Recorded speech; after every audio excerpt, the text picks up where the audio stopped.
Hey fellas and gals, today I'm gonna put some new shocks in the rear end of the Chevy Cruze. I noticed the other day there was a puddle of oil underneath the driver's side rear shock, so the oil seal's gone. It's only a matter of time before it just stops working altogether, and I'm actually seeing on my tire where it's starting to already affect the tire wear.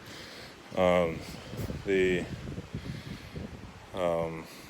driver's side shock's the only one leaking, but I'm just gonna go ahead and do them both. I think it was like 30 some dollars for each shock, so it's actually worth just to do them both, and you know that they're both done. I'm a pretty big firm believer that when you got pairs of things and one goes bad, the other's not far behind it. So we got the two new ones from our folks at rockauto.com. I didn't spend a whole lot of money on them. I mean, you can spend a lot of money on shocks, but I do all highway driving. Didn't really see a need to spend a whole lot on them.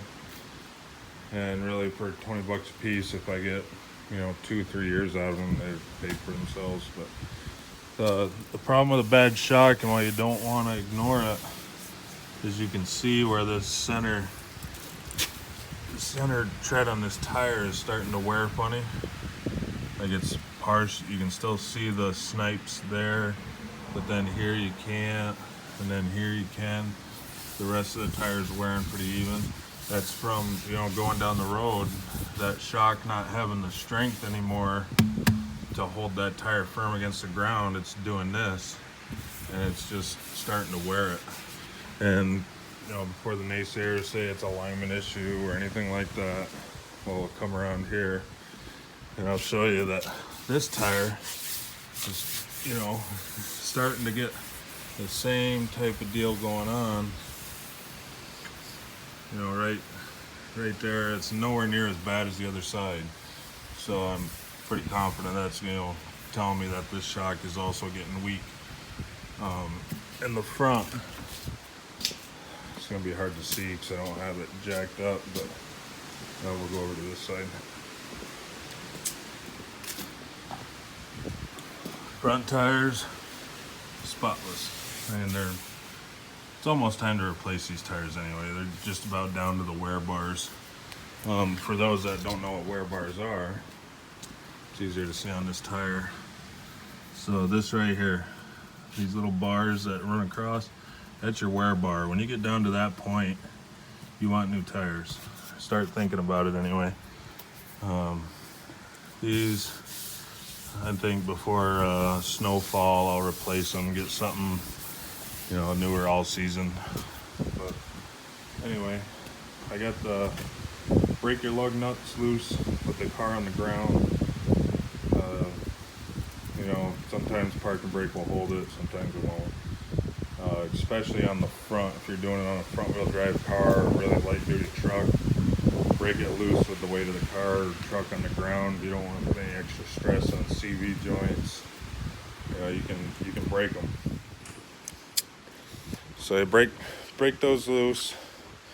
This is a 5-speed manual transmission, so being that I'm lifting the ass end up, obviously make sure it's in first gear, so that way that other tire is on the ground, but if it can't hold it from rolling, or if you're on a steep driveway, chock the tires if you feel like you need to go that far. But first gear, if the front tires got good weight on them, will hold the car perfectly fine for you.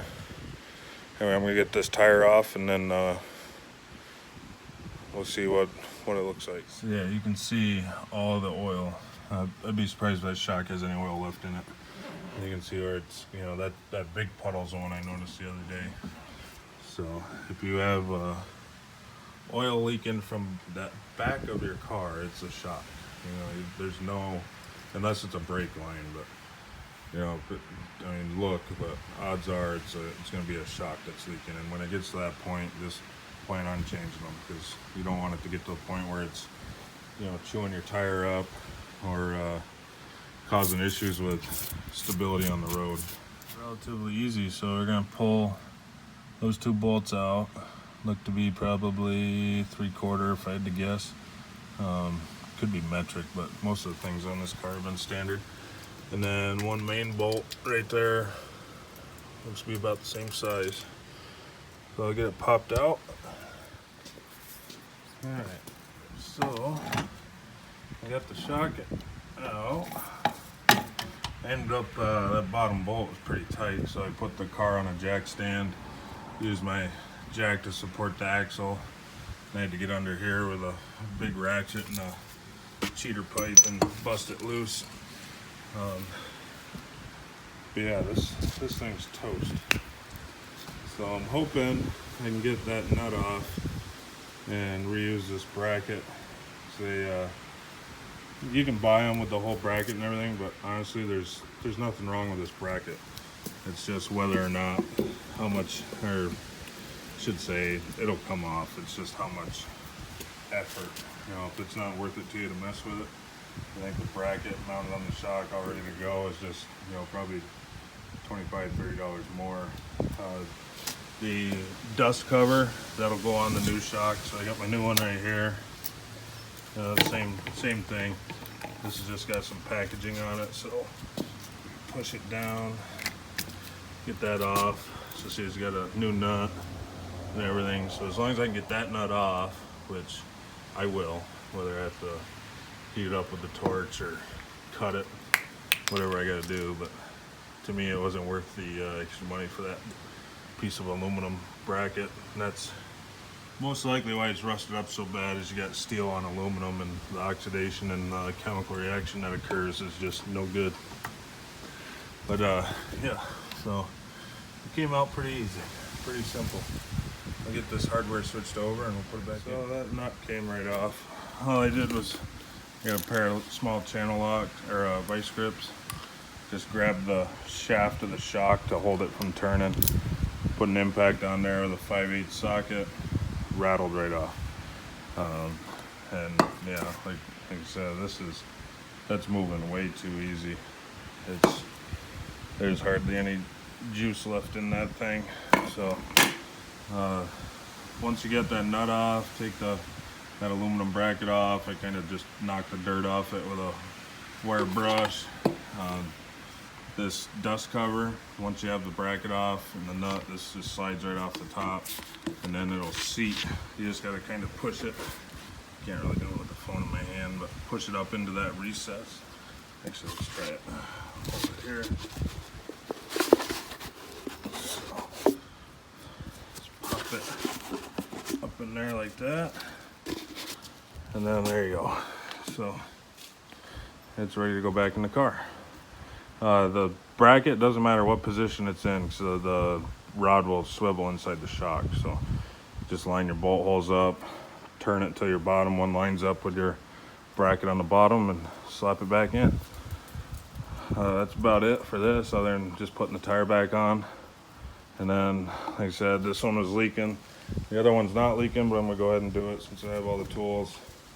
The upper bolts for that aluminum bracket were 3/4. The bottom bolt down on the back of the hub was 7/8, and then 5/8 for your nut on top of the shock. All right, hope this helps somebody out. I also wanted to mention, I assume a lot of times that folks watching this are, know exactly what they're doing, but I used the vice grips on the old one to get that off. Don't really care about marring up the cylinder rod on the old one. The new one, however, if you do have to do it, grab it as high up as you can, because the whole rod doesn't go into the cylinder. Like, this one's completely bottomed out, and another testament that it's junk is that it should be pushing out on its own right now. The shock always wants to stay extended. But anyway, once you got your bracket on and started, if you got to hold it from turning to tighten that nut, just grab it as high up as you can under your bracket, and this bottom portion isn't going to go anywhere near your seal, so you don't have to worry about teeth marks or a pipe wrench. If you have to use a pipe wrench, you won't have to worry about those gouge marks tearing up your seal and causing to an early failure. So I just wanted to mention that real quick.